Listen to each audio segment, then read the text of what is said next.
The big attention getter, as we've already been talking about a lot on the program, is the reopening of the federal government. And that, of course, brings an end to the longest shutdown in our nation's history. But there's still more ahead on those issues on Capitol Hill and a whole lot of other issues. Things like, and we touched on it briefly, but the yet to come tussling over the fate of Obamacare. We have the Epstein files. And there's just a host of other things that this Congress is going to have to deal with. And here to go over these and other battles that are on the horizon is today's panel from the Washington Stand, managing editor for Broadcast, Casey Harper, and editorial director and senior writer, Suzanne Bowdey. Casey and Suzanne, thanks so much for joining me. Great to see you both. Thanks, Jody. Okay, Suzanne, let me start with you. I spoke a little bit earlier with North Carolina Congressman Mark Harris about the upcoming fight over Obamacare. And as Congress enters into this, you got literally millions of Americans are suffering from sticker shock with the insurance plans on Obamacare, the exchange. And I will say it's not just Obamacare. I mean, a sticker shock with insurance, period, is skyrocketed. But let's stay focused here on Obamacare. So how high have some of these insurance prices gone, skyrocketed behind Obamacare, and what's behind all of that? Well, Jody, it's sort of a perfect storm right now. You know, we have all known on the conservative side that Obamacare is a disaster waiting to happen, and in many cases has already happened for years.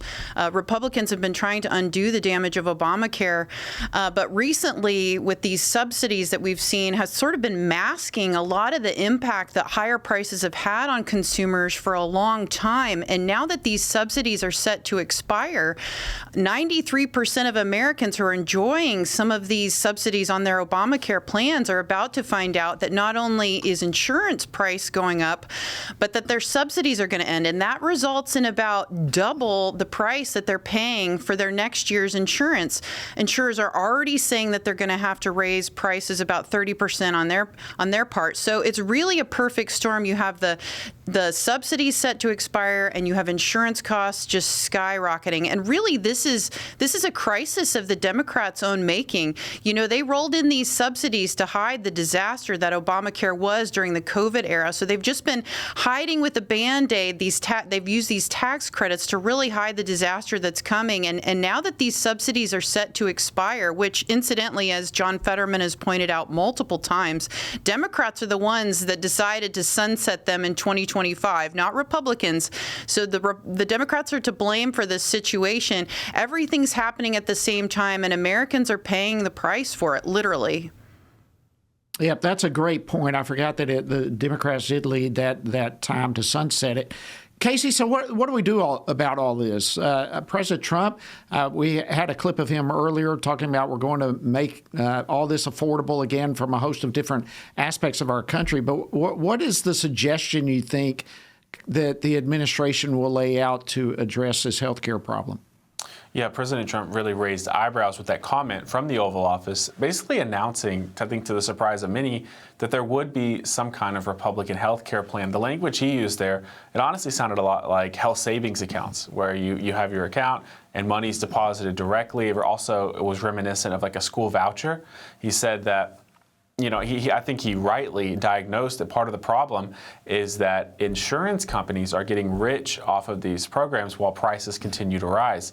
You know, I read a report today from the Paragon Health Institute I have right here that said for, you know, every taxpayer dollar that is spent through Obamacare, through like these ACA subsidies, only 34 cents, so 34% of the money actually helps an American beneficiary. The rest is kind of lost in the shuffle of insurance bureaucracy and federal bureaucracy and all the rest. And so he's identified rightly, I think, the problem. Now, Democrats own the health care issue, and they really always have.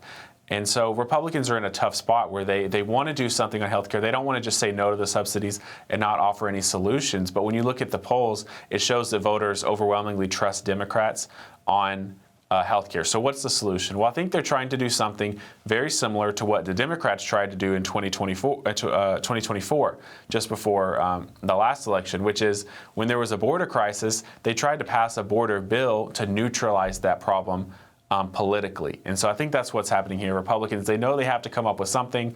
There's a lot of different ideas out there for healthcare. There's a lot of very complicated reasons why healthcare is expensive, but ultimately, politically, Republicans are trying to put something forward so that this issue doesn't define the midterm elections. Well, while I have you there, Casey, real quickly, I asked Congressman Mark Harris this earlier, but it seems to me this whole healthcare issue is going to end up being a big deal in the midterm elections. Would you agree with that? I would. I think it has the potential to do that, and I think that's actually very dangerous for Republicans who are already facing a tough midterm. You know, they had a bad week last week with the elections, although that wasn't much surprise in generally blue areas. But as you know, whoever is in power often loses the House or the Senate. They take big losses in the midterm elections in the middle of their presidential term. So Republicans are kind of going up against that precedent going into next November. And now it's not just that some people will be upset about the ACA subsidies, Jody. It's that Republicans are in danger of health care being a defining issue for the election. It's not just that I don't think Republicans want to out health care Democrats. They want to have good solutions. They want to have good things, but they want to make the election about their issues. And they've got to find a way to do that because right now, here we're doing it. Everyone else, we're talking about health care. Yep, I think that's going to be a much bigger issue in the elections than the government shutdown, quite frankly. Right. Suzanne, so as this debate gets underway, and we look at the Democrats versus Republicans, what are some of the flashpoints, if you will, from each side, the partisan flashpoints that you think this debate is going to bring forth? One of the real problems here, Jody, is the short timeline that either party really has to work on this. Open enrollment's already started, and if you want coverage in January, that window closes on December 15th. So we're looking at a House that's been out of session because of the government shutdown. They have a lot of issues to deal with that are important, including appropriations, including a lot of hearings that have been backlogged, et cetera. So there's going to be real pressure on Republicans to really get something done quickly to fix either the subsidy situation or to come up with an alternate plan. And the concern, at least from conservatives like FRC and others, is that they might be tempted to compromise on issues where we really believe they need to hold the line. I was encouraged to see yesterday Senate Majority Leader John Thune laid out very clearly that the Republican Party would not accept an Obamacare subsidy extension that included coverage for abortion. As everyone knows, this was a huge deal under the original debate that passed Obamacare back in 2010. Obamacare currently does cover abortion services. There's also concern that coverage for illegal immigrants, for example, would continue, and also that this money would be used to fund gender transition procedures. So I was encouraged to see Republicans say that they will hold the line on abortion, but I think conservatives need to pressure their members also to maintain a firm stance on covering illegal immigrants, which taxpayers shouldn't be paying for the health coverage of illegal immigrants, and we certainly shouldn't be paying for the mutilation of healthy body parts, especially on minors. Could not agree more. But also, I mean, we got to deal with the problem and not just address it by more Band-Aids, as you said, with subsidies. Casey, let me ask you this. One of the other battles that's coming up that's probably today even had a turning point is the whole release of the Epstein files. Remind us where we are on that. Yeah, so of course, just to catch the viewers up, Jeffrey Epstein is the disgraced, now deceased, very wealthy man who seemed to have a relationship, as we already knew, but really seeing in this latest release of files and emails, he seemed to know everyone from British royalty to tech giants, even to former presidents, and he had relationships with them to varying degrees.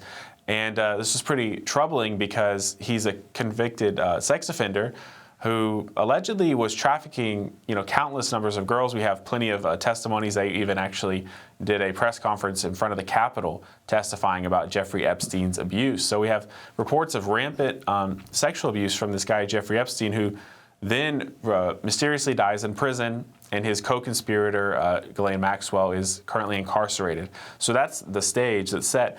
But leading up to today, there's been a lot of calls for transparency. Release the files, release the government files that are on him. Even President Donald Trump said that when he took office, he would release those files. And so this expectation was created. People like Kash Patel, Dan Bongino, who now serve in the administration, promised and pledged and really campaigned, although they didn't formally campaign, they campaigned very hard on this issue to release the files. The files haven't been fully released, right? And so that that puts us in a weird spot. These files released today, Jody, they have a lot of details that we can dig into, but one that's really getting people's attention is that President Trump his name is mentioned three different times in the files. The White House has responded and said that this is nothing new and doesn't prove anything, but I think there's a lot of frustration about the lack of transparency on the issue. Yeah, and Suzanne, another part of all of this story happened today. A new member was sworn in, Democrat Congresswoman Adelita Grijalva. I actually served with her father, Raul Grijalva, who passed away, and now she has taken his district as the representative there. Tell us, if you can, a little bit about her, but specifically as it relates to our conversation here with the Epstein files. How does her presence make a difference in that? Well, she won the special election in Arizona before the government shutdown. And one of the things that Speaker Mike Johnson decided to do was to not seat her until the shutdown was resolved. Now, she was an open proponent throughout the campaign trail of releasing the Epstein documents. So it was presumed that as soon as she joined Congress, she would sign the discharge petition. Now, I'm sure that we have very educated viewers and listeners, but just to refresh everyone, the discharge petition is a tool of the minority party, which gives them a right to force a vote on an issue that concerns them if they have 218 members or more sign on. She was seen as the last person to sign on that put the discharge petition above 218 or at 218. And so as a result of her being seated, that Mike Johnson will now have to act on this movement to release these files, or at least to vote on the House's decision to release those files. So unfortunately, once the House votes, and Mike Johnson has said that is something they'll do next week, so he's actually acting more expeditiously than people assumed he would. He doesn't have to act that quickly, but he says he will. Just because the House votes to demand the Justice Department release all those files doesn't mean that the Justice Department will. A discharge petition just guarantees a vote. The Senate would also have to vote for the Justice Department to release those files, and that would have to be signed by the president.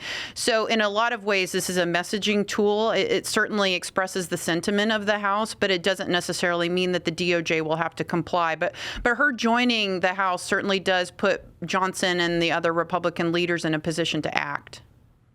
Yep. And not just messaging. I think it adds a lot of pressure to move forward. Suzanne, while I have you, let's switch gears real quickly. We've only got a couple of minutes left, but the battle over female sports, I know you've dealt a lot on this issue. We're hearing that there's some chatter, maybe a possible move out there by the International Olympic Committee to ban biological men from competing. What are you hearing out there? Well, this is excellent news, actually, Jody. Kirsty Coventry, who's a Zimbabwe swimmer, took over the IOC recently, this year, actually. She's the first female president of the International Olympic Committee. And one of the things that she campaigned on for this job is that the female category should be protected. So they elected this woman, who's obviously a cheerleader of girls' sports and protecting them, to the job. And she immediately asked for a scientific review among the IOC to determine whether biological men do have an advantage over females. And not surprisingly, the review came back in a closed-door session, I believe last week. The scientific report said that, yes, that was a real factor. And so there's been a move. Now, this is obviously behind closed doors, but there have been reports leaked from that to suggest that they're going to act as soon as next year, before the Olympics take place in Italy, which is a massive development because a lot of international global bodies for various sports have already said, look, we don't want to jeopardize women's sports anymore. Let's get back and level the playing field and have fairness. But if the International Olympic Committee does this, it will be a huge statement on the international stage heading into what most athletes would consider the biggest championships and matches of their lives. So this is phenomenal news. I applaud it. Donald Trump already did sign his executive order at the beginning of the year to keep men out of girls' sports. And he said this summer that he wanted to apply that that to the LA Olympics. I assume he'll apply that to the American delegation as well. So this is great news for women and girls. It really is. All right, Casey, we've got to wrap up here in less than a minute, but I'll let you have the final word on this policy change. Do you think it happens in spite of even woke backlash that they're certainly going to experience? I certainly hope so. I mean, I think Suzanne raises a great point about fairness, and we've seen even with records that have been set that at an alarming rate, so many records set by women who are very hardworking, laid down their lives to make this record. Just in a moment, a man is able to take it from him. But it's not just fairness, Jody. It's also safety, because we've seen a lot of young girls and women actually injured playing against trans athletes. So it's important for a lot of reasons. Casey Harper, Suzanne Bowdey, thank you both. Always an honor to chat with you. Thank you for your expertise and insight into what's happening in our country today. Thanks, Jody.